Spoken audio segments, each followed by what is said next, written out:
副主席5分鐘。多謝主席。咁首先咧，都感謝特區政府啦，做咗個漁農業可持續發展藍圖，喺淡水養殖方面咧，尤其是技術方面做咗好多嘅工作，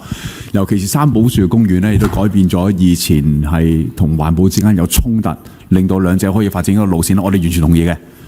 咁當中咧，你頭先啱啱喺個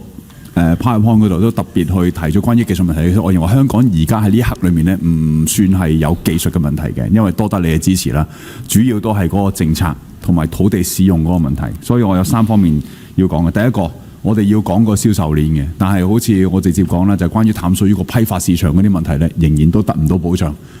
好似元朗嗰個臨時淡水批發市場咧，就起樓起到搬咗一次㗎啦，點知就起樓逼到喺我隔離嗰度握手都同我哋村民打招呼嘅，咁又叫我哋走咯，啲人有投訴咯喎。咁其實咧，政府就未有空間俾我哋建嘅，否則嘅話，我哋養咗淡水魚嘅話咧，你要塘戶去運魚直接去街市嘅檔口或者其他嘅零售店咧，其實不可行嘅。咁變咗喺大規模嘅一種營運裏面咧，會出現一種叫做競爭上嘅不對等。咁呢一部分咧，認為特區政府你一定要去重視銷售鏈嘅問題同埋佢嘅合理性，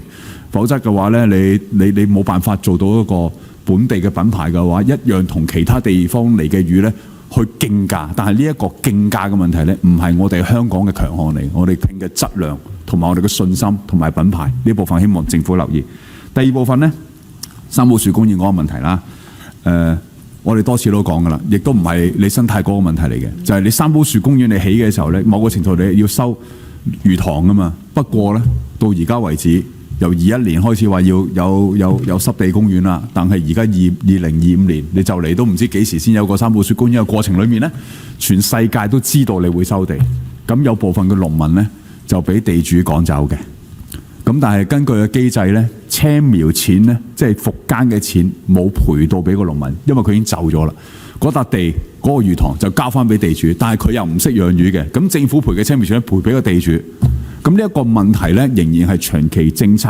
嗰個凍結嘅時間，我哋希望特區政府能夠盡早去封咗呢個後門佢，唔好令到政府俾到一啲漁民去復耕嘅錢咧，就落咗喺呢啲唔應該嘅人士嘅手上。呢一個希望你能夠盡快俾到個時間俾我哋，同埋做好凍結嘅工作。最後咧，第3就係休閒農場嘅定義嘅問題。我哋過去咧，好似陳議員啦，都不斷咁同特區政府講嘅，何謂休閒啊？佢嘅消費嘅模式啦，好可能會將來會面對住補地價嗰個問題啦。咁究竟乜嘢嘅模式先可以成為到一個叫休閒嘅淡水魚農場，可能俾人去垂釣嘅？因為佢牽涉收入場費，或者喺裏面做一啲嘅餐廳等等。雖然你而家有農家樂，但係我哋認為呢套標準咧，唔應該依靠現時靠農家樂呢一種嘅模式去攞食物製造廠工場嗰個牌照，俾3700幾蚊去攞一個廚房出嚟去做嘅。咁你長遠呢個休閒嘅政策嘅話咧，好可能會影響到北部都會區農場嘅一啲嘅調整。所以咧，我今日咧帶個問題出嚟，你第3條問題未必答到我，但我希望你能夠去研究一下休閒農場嘅標準嘅制度，或者係認證嘅制度。我亦都唔想有人咧掛羊頭賣狗肉，拿住農場2個字，其實就開遊樂場或者餐廳，咁樣咧，亦令到特區政府收唔到嗰個補地價，亦都係不合理。我希望呢度做好呢個標準咧。多謝主席，3條問題。OK，副局長。好啊，咁嗱多謝議員3個問題啦。因為一間就銷售鏈咧，即個合理性，或者我請副處長即係補充。咁咧就住三寶樹咧，其實咧而家我哋嘅計劃咧就喺2025年咧嘅下半年咧，我哋第1期咧嘅詳細設計工作咧就會係分階段咧咁開始完成㗎啦。咁喺2026到27年咧，我哋就會完成咧第1期咧嗰個首階段嘅詳細設計。咁隨即咧，我哋就會展開公園咧嘅第1期建造工程。咁咧爭取咧喺2031年咧完成公園嘅第1期工程。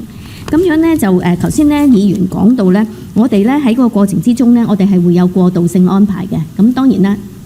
我哋係會即係同嗰個養魚戶咧係接觸啦。咁日後咧有具體嘅安排咧，我哋就可以即係透過議員啊，或者即係同業界啦，即係持份者交代啦。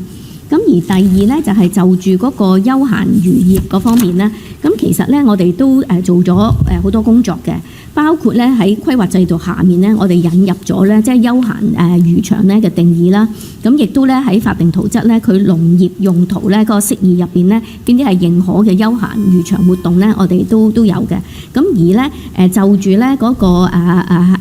牌照咧，即係攞食環嗰啲牌照咧，其實咧我哋都有拆牆鬆綁，咁咧參考咧農家樂咧以一啲比較寬鬆啲嘅形式，當然係要視乎翻嗰個情況啦，睇下點樣可以即係便利到嗰啲商業，即係嗰啲漁戶啦，就可以即係喺佢嗰個漁場嗰度咧都可以申請到即係相關嘅食物業牌照。咁或者我請副處長。唔該晒，唔該主席，唔該議員嘅提問。咁就住嗰個淡水魚嘅銷售鏈啦，咁我諗喺度都可以分享少少而家嘅安排。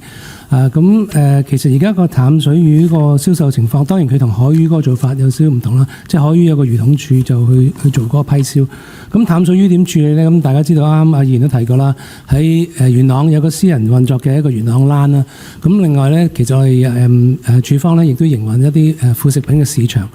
咁而家我了解咧，本地嘅一啲淡水魚嘅養殖咧，好多時都喺嗰個元朗嗰個元朗欄嗰度去做一啲批銷。咁當然其實如果有個需要真係有個空間咧，都可以利用一下我哋由處方我哋政府運作嘅副食品市場去做一啲淡水魚嘅批銷。咁喺嗰個淡水魚批銷嘅工作咧，其實我哋而家都諗緊一啲優化嘅工作嘅，包括係我哋好希望咧能夠即係成立到一個品牌啦，令到我哋本身喺本地出產嘅淡水魚咧能夠係有一個增值嘅空間。如果處方將來係做到一個品牌嘅效應，咁我哋其實都希望能夠透過魚統處亦都透過啲優質養魚場嘅計劃咧，令到呢啲淡水魚本地生產嘅淡水咧，能夠有個品牌嘅工作效應俾到佢哋。喺一個銷售鏈嗰度咧，我哋希望透過一個監察制度，能夠做到啲認證嘅過程咧，亦都希望有啲特定嘅零售點咧，係令到市民可以買到一啲叫有品牌嘅一啲本地魚，令到整體嗰個本地生產嘅淡水魚個價值可以提升，亦都可以從而咧令到我哋本地嘅一啲從事養魚戶咧能夠增加佢嘅收入嘅。副主席，你一定有跟進嘅啦。唔係時間唔多，不過咧我就想政府留意一下咧。我頭先第二個問題，包括收地同埋漁民嗰個青苗補償嗰個問題咧，我知道唔係你個局嘅，但係成套體系同機制出現問題，導致到咧